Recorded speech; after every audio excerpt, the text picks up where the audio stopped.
প্রিয় সপ্তম শ্রেণীর শিক্ষার্থীরা, শুভেচ্ছা নিও। আজকে আমি তোমাদের 2025 সালের বাংলাদেশ ও বিশ্ব পরিচয় বিষয়ের নতুন বই থেকে পঞ্চম অধ্যায় থেকে পার্ট 2.1-এর কাজ সমাধান করে দেব। প্রথমে তোমাদের বলবো, যারা আমার চ্যানেলটি সাবস্ক্রাইব করো নাই তারা আমার চ্যানেলটি সাবস্ক্রাইব করবে এবং আমার সাথে থাকবে। তাহলে চলো আমরা ক্লাস শুরু করি।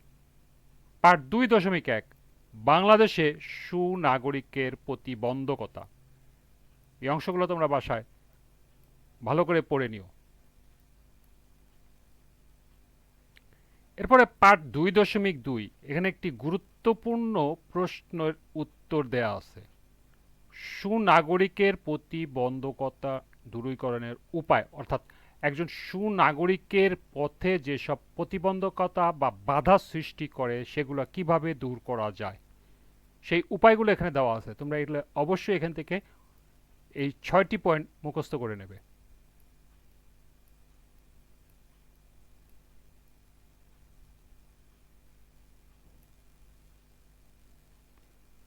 এখন আমরা এই পার্ট 2-এর একটি কাজ দেয়া আছে 48 পৃষ্ঠার নিচে, লক্ষ্য করো। এখন এই কাজটি সমাধান করব। সুনাগরিকতা অর্জনের প্রতিবন্ধকতা সম্পর্কে চিন্তা করো এবং প্রত্যেককে নিজ নিজ খাতায় লেখো। একটি পোস্টার পেপারে পয়েন্টগুলো লিখে শ্রেণীকক্ষে ঝুলিয়ে দাও। তো চলো এখন আমরা এই প্রশ্নের সমাধান দেখে নিই।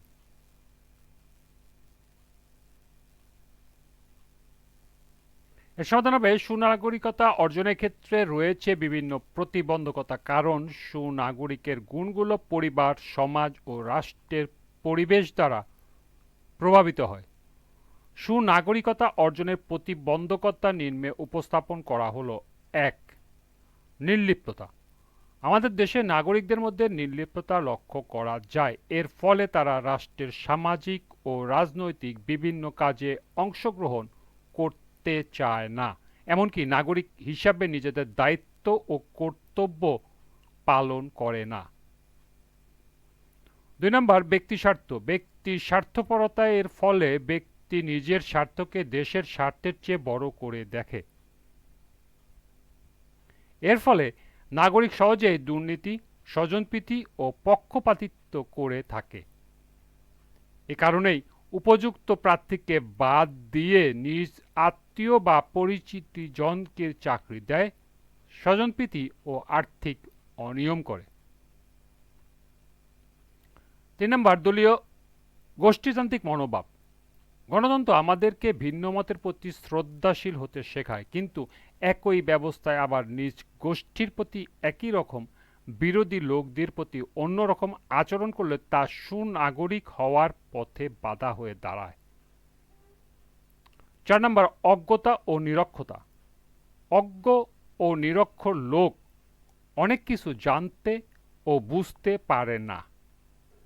যারা স্বল্প শিক্ষিত তারা প্রয়োজনীয় ক্ষেত্রে সঠিক সিদ্ধান্ত নিতে ব্যর্থ হয়, তাদের উপর রাষ্ট্রের দেওয়া দায়িত্ব সঠিকভাবে পালন করতে পারে না।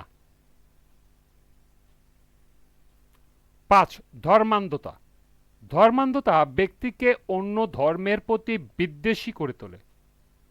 এ ধরনের মনোভাব বিভিন্ন ধর্মের লোকের মধ্যে বিভেদ ও সংঘাত সৃষ্টি করে।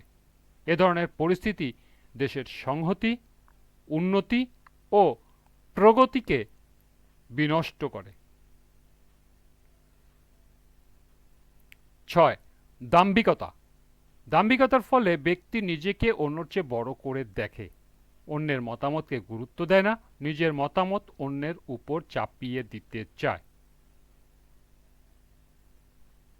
7. সাম্প্রদায়িকতা। একটি সংখ্যাগরিষ্ঠিত ধর্মের আধিপত্য থেকে সাম্প্রদায়িকতার মনোভাব তৈরি হয়, ফলে দেশের বিভিন্ন সম্প্রদায়ের মধ্যে বিভেদ ও অশান্তি বিরাজ করে। 8. অর্থনৈতিক অনগ্রসরতা। দারিদ্র্যের কারণে আমাদের দেশে প্রায় 1/4 লোক লিখতে পড়তে পারে না, ফলে তাদের বুদ্ধিমত্তার যথাযথ বিকাশ হয় না। তাদের বিবেক ও সঠিকভাবে কাজ করে না।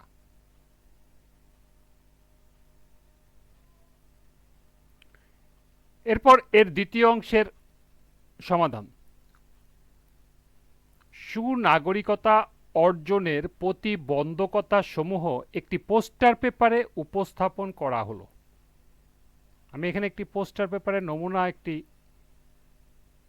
উদাহরণ তোমাদেরকে দিয়েছি। এভাবে তোমরা এই ডিজাইনটি করতে পারো, অথবা তোমাদের নিজস্ব কোনো ডিজাইন তোমরা করতে পারো, তবে ভিতরের বিষয়গুলো একই থাকবে।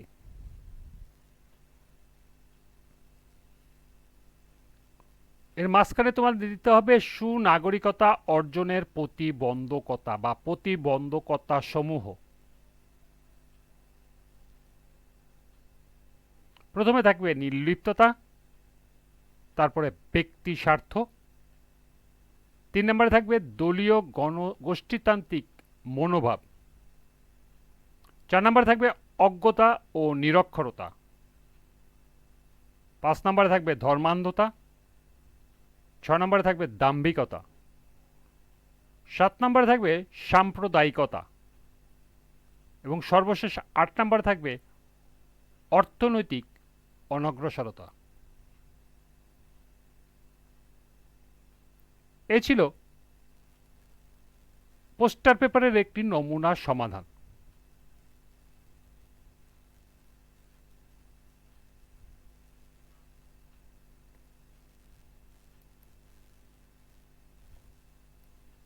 আজকের ক্লাসটি এ পর্যন্তই। পরবর্তী ক্লাসে পার্ট 3 থেকে এর কাজ সমাধান করে দেব। সবাইকে আবারও বলছি, যারা আমার চ্যানেলটি সাবস্ক্রাইব করো নাই তারা আমার চ্যানেলটি সাবস্ক্রাইব করবে এবং আমার সাথে থাকবে। সবাইকে পরবর্তী ক্লাস দেখার আমন্ত্রণ জানিয়ে আজকের মতো আমি এখানেই বিদায় নিচ্ছি। আল্লাহ হাফেজ।